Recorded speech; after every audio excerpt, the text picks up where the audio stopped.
안녕하세요, 지리신당입니다. 이번 영상에서는 이번 2026년 8월에 관제수가 드는 띠와 나이 점사 한번 진행해 보도록 하겠습니다. 바로 시작해 볼게요. 34. 설마 걸릴까 하던 것이 걸린대요. 이거 약간 불법적인 요소가 있는 거거든요. 근데 이런 사람들이 많은, 예를 들면 사설토토라든지 사설도박이라든지 아니면 향정신계 의약품 계열일 수 있겠죠? 합성약제라든지 그런 종류들이에요. 예를 들면 성적인 거로는 안 가고요. 예를 들면 조건 사기라든지 방석집 이런 방향으로 가진 않고요.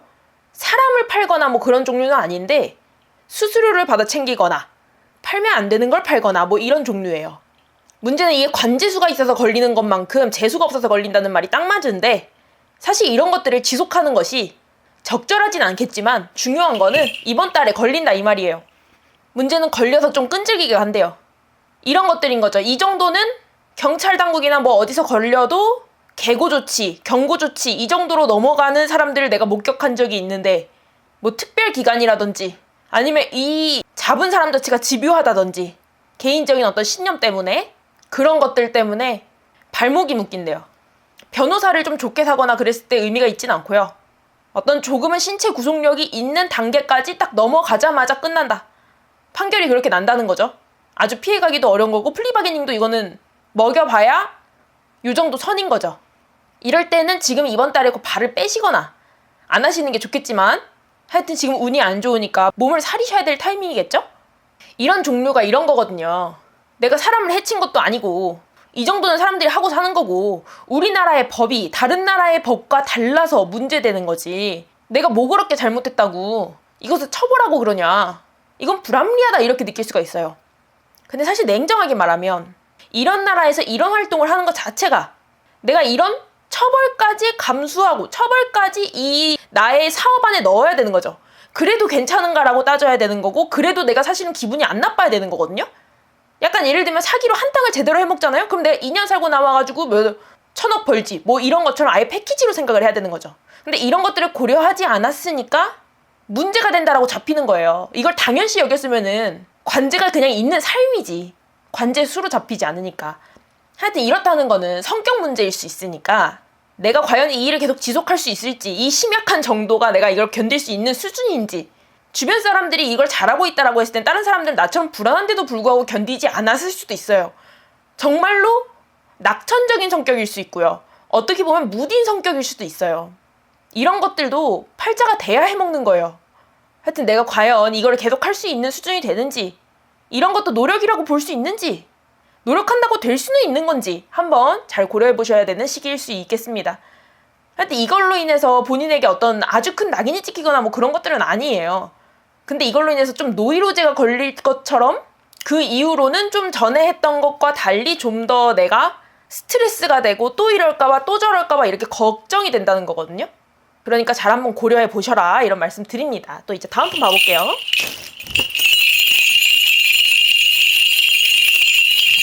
네, 화류계 종사자. 벼랑간 봉변을 당한대요. 예를 들면 내가 화류계에서 사람을 공급하는 사람이라 그러면 그 중에 미성년자가 껴있어서 문제가 된다든지, 아니면 내가 화류계에서 근무하는 사람이라면 그 중에 미성년자가 껴있든지, 아니면 다른 업장에서 꼬발랐든지, 하필 이렇게까지 안 하는데 이렇게 한 거는 거의 7년 전이 마지막인데 단속을 한번 세게 돌렸다든지, 내지는 이 정도 봉변이라 하려면 옆 업소랑 짜고 치고 우리 가게만 공사 당했든지 그런 것처럼 봉변을 당한대요. 근데 문제는 이게 관제수잖아요. 그래서 어떤 제재가 들어오는 거거든요. 그리고 어디 출석을 해야 되고 조사도 받아야 되고 뭐 이런 거예요. 근데 이런 걸로 인해서 망신스러운 일이 된대요. 그러면 어디에 예를 들면 가족의 통지가 갔거나, 아니면 내가 이것을 몰래 하고 있었는데, 예를 들면 투잡으로 하고 있었는데 원래 일하는 곳에 알려졌거나, 내지는 내가 가족이 있는데 내 자녀들이나 어떤 배우자에게 알려졌거나 뭐 이런 것처럼 망신이 동시에 들어요. 관제도 관제지만 망신도 망신이다라고 하는 거 보면 관제는 이렇게 진행했을 때 상식 가능한 수준에서 그렇게 진행을 되나 본데, 하여튼 망신이 이 사람이 느끼기에는 좀 타격이 크다. 근데 여기서 우기고 싸우고 화내고 이런 것들은 의미가 없고, 예를 들면 너는 뭐가 그렇게 떳떳하냐, 내가 뭐 그렇게 잘못했냐 뭐 이런 종류는 의미가 좀 없고요. 좀 사람 풀을 다시 갈아야 되는 때가 오나 봐요. 예를 들면 친구들한테 알려줬으면 그냥 친구들을 좀 절연해내고 또 다른 사람들을 만난다든지, 회사에 알려줬으면 회사를 이직한다든지, 하여튼 그 이후로 뭘 따라오거나 나에게 명예가 더 실추되거나 소문이 돌거나, 예를 들면 온라인에 돌거나 이런 것들은 없거든요. 예를 들면 내가 인플루언서인데 인플루언서 하는 데 있어서 누군가가 조리돌림을 한다던가 이런 건 없는 거예요. 하여튼 좀 사람을 손바꾸임해야 되는 그런 상황이 되긴 된다. 그리고 관제도 동시에 든다. 이거는 좀 차분히 착착 진행이 되나 봐요. 약간 이런 거죠. 처음 시작할 때부터 경찰이 이렇게 아마 되실 거예요. 이거 기소되고 나시면요, 이렇게 판결 정도 나오실 거고요. 운 좋으면 이 정도, 운 안 좋으면 이 정도 나오실 것 같아요. 이거 다 하는데 뭐 한 6개월 걸리실 것 같아요. 뭐 이런 것처럼 그냥 일정 따라 쭈르르 간다. 나오라 할 때 나오고, 그 정도 생각하고 계시면 되겠습니다. 웬만하면 이럴 때 일 쉬시는 게 낫겠죠? 내가 이렇게 일을 열심히 할 때는 각자 이유가 있겠지만, 예를 들면 채무라든지 각자 이유가 있겠지만, 하여튼 이런 것들이 혹 때려다 혹 붙인 격이거든요. 내가 왜 이렇게 열심히 살려고 하는데 이렇게 세상이 안 도와주냐라고 하면, 나쁜 사람도 열심히는 살 수 있고요. 미련한 사람도 열심히는 살 수 있고요. 똑똑하지 않은 사람도 열심히는 살 수 있어요. 그러니까 열심히 사는 게 문제가 아니고 이 의도가 문제가 아니라 내가 이렇게 살면 어떻게 되는지에 대한 생각을 좀 하고 열심히 하셔야 돼요. 그러니까 방향이 맞는지를 좀 생각을 해봐야 되는 거죠. 그렇게 하시기를 권해드리면서 또 다음 분 봐볼게요.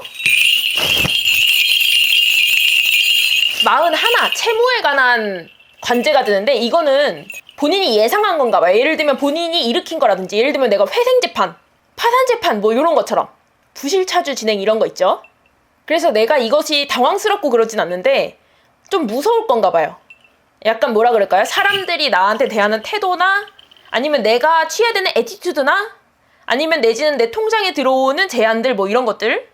예를 들면 꼭 일을 해야 되는 조건이 붙는다면 나의 어떻게 보면 신체적 자유 같은 것이 제한되잖아요.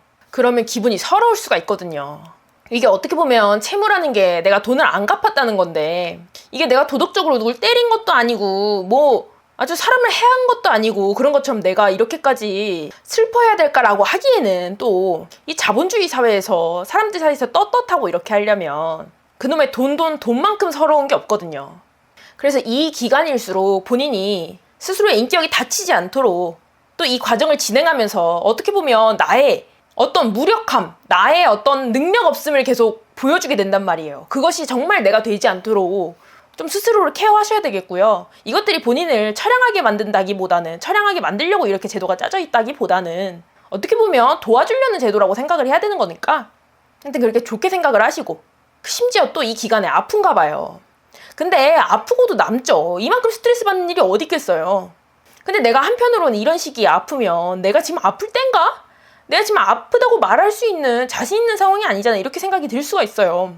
근데 이럴 때 아니면 언제 아프겠어. 아프다는 것 자체가 사실은 증명이에요. 내가 죄책감을 느끼고 있고 어떻게 보면 책무감을 느끼고 있고 나는 열심히 살고자 하고, 그러니까 스트레스를 받는 거거든요. 양심이 없으면 안 아파. 하여튼 그래도 본인이 스스로 아플 때에는 주변에서 챙겨주지 않는 것도 서러운데 스스로한테 또 뭐라 그러면 얼마나 서러운하겠습니까?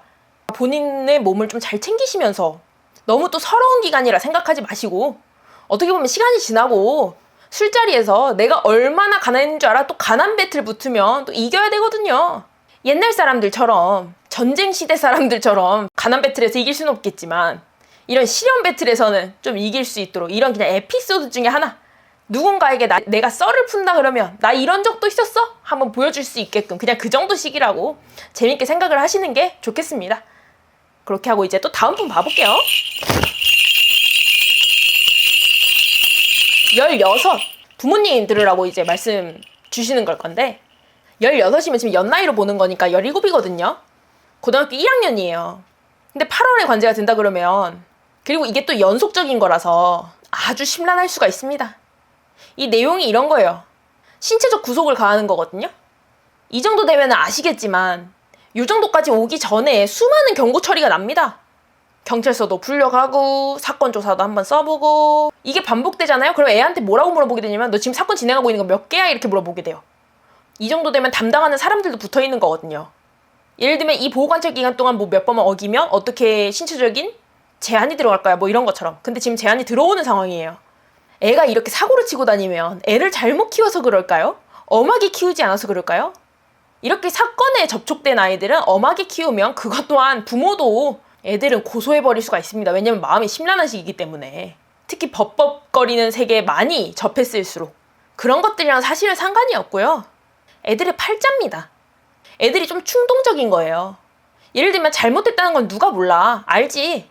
근데 그렇게까지 잘못한 걸까? 내가 지금 아무도 지켜보지 않는데 걸릴까? 걸리면 재수가 없다고 느껴지는 거지. 내가 잘못했기 때문에 걸렸다고 생각이 안 드는 거죠. 왜냐? 잘못을 했는데도 불구하고 괜찮은 사람들이 많잖아. 그리고 지금은 스마트폰 시대이기 때문에 옛날이랑 달라요. 이상한 사람들이랑 다 연락을 할 수 있고, 어떻게 보면 어른 입장에서는 애기한테 말을 거는 어른이 멀쩡합니까? 안 멀쩡하겠죠. 근데 그런 사람들이 보셔서 아시겠지만 너무 많아요. 근데 애들 하는 디스코드부터며 커뮤니티들 우리가 다 제한할 수도 없고, 뭐 트위터부터 시작해서 각종 어플들, 그렇게 하려면 손발을 꽁꽁 묶어놓고 옛날처럼 다리 몽둥이를 부러뜨린 다음에 머리를 싹싹 밀어버려야 되거든요. 그럼 어떻게 돼요? 뉴스 나겠죠. 그러니까 그렇게까지는 하지 마시고 법적인 좀 도움을 받으셔라. 어찌됐건 얘가 신체적 구속을 받는다는 거니까 어떻게 보면 얘는 거기서 나라가 데려가서 내가 가르쳐서 올게 이렇게 하는 거예요. 다만 이제 부모로서는 아쉬운 점은 얘가 기초교육 과정을 못 받게 되니까 아쉬운 마음이 들 수 있겠죠.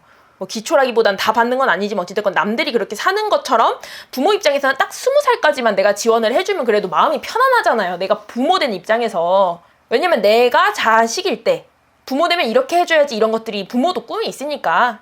근데 이게 그렇게 이상한 건 아닙니다. 그렇게 부모가 못 해준 건 아니에요. 옛날 같았으면요 20년 전 정도였잖아요. 이렇게 집 나가고 관제 걸리고 이런 애들 지금 다 연예인이에요. 그때 놀았기 때문에, 그때 사람들과 어울리고 그때 이상한 사람들이랑 어울렸기 때문에 그렇게 돈 벌고 사는 거거든요. 그런 것처럼 팔자입니다. 팔자. 그리고 얘가 지금 이렇게 진행을 하다가 본인보다 선배되는 정도의 사람한테, 비슷한 코스를 거쳐온 사람한테 이야기를 듣고 좀 계도되는 시기가 온대요. 근데 문제는 이게 관제가 연속되기 때문에 이게 소년원을 벗어나서 교도소 이제 입문까지는 들어갈 수가 있어요. 왜냐면 그리고 또 선배라고 하려면 뭐 17살이 19살이 얘기한다고 듣지는 않는 거죠. 왜냐면 지금 이 연속되고 그리고 또 넘어가는 시간이 또 있으니까.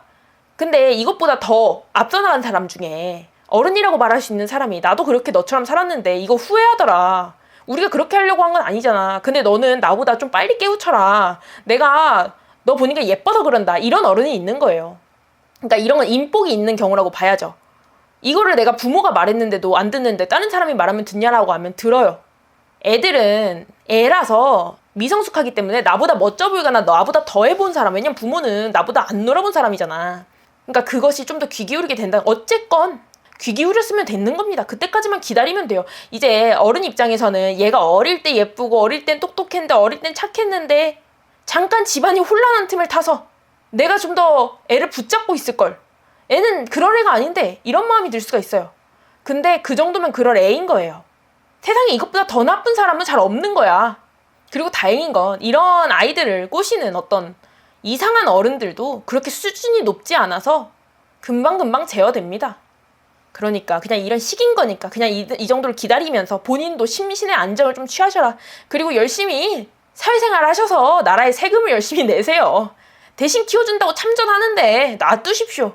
그렇게 자녀에 대한 사랑을 자녀한테 계속 어필한다고 해서 애가 깨우칠 수 있는 건 아니에요. 또 뭐 받아들일 수 있는 시기가 따로 있어요. 혈기왕성하면 생각이 잘 안 돌아가요.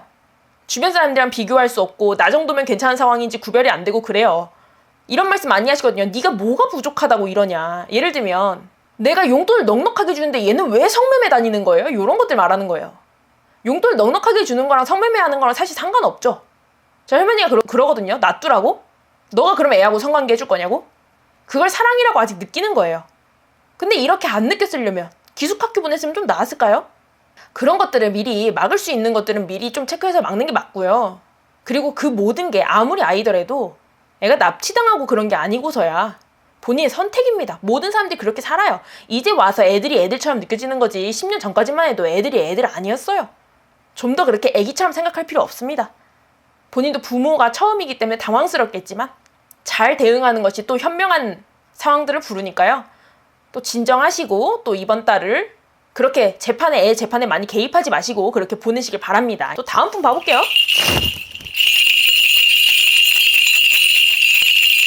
마흔대 집안 문제 때문에 관제가 생긴대요.